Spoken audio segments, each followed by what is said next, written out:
Les syndicats se sont donc succédés dans son bureau à Matignon. Édouard Philippe les a reçus un par un. On sentait qu'il y avait comme un vent d'ouverture, même si rien n'était acté. Vent d'ouverture confirmé tout à l'heure par le Premier ministre.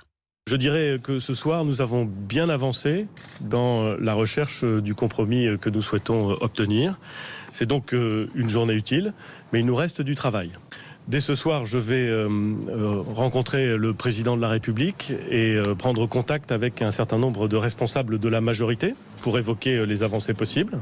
Et demain, par écrit, j'adresserai aux organisations syndicales et patronales des propositions concrètes qui pourraient être la base de ce compromis. Bonsoir Adrien Beck. Bonsoir. Du service politique d'Europe 1. Alors que faut-il retenir, Adrien, de ce qu'a dit Édouard Philippe? Est-ce qu'on tient le début des prémices d'une sortie de crise? Eh bien alors, avec les syndicats réformistes CFDT-UNSA, peut-être on sent que la pression redescend d'un cran. Ce soir, Édouard Philippe, plutôt souriant d'ailleurs, laisse clairement entendre qu'un compromis rapide est possible autour de cette conférence de financement du système de retraite. C'était une proposition de Laurent Berger pour maintenir l'équilibre financier du régime sans passer par le fameux âge pivot. Demain, le Premier ministre va donc faire, on vient de l'entendre, des propositions aux syndicats sur les objectifs et les modalités de cette conférence.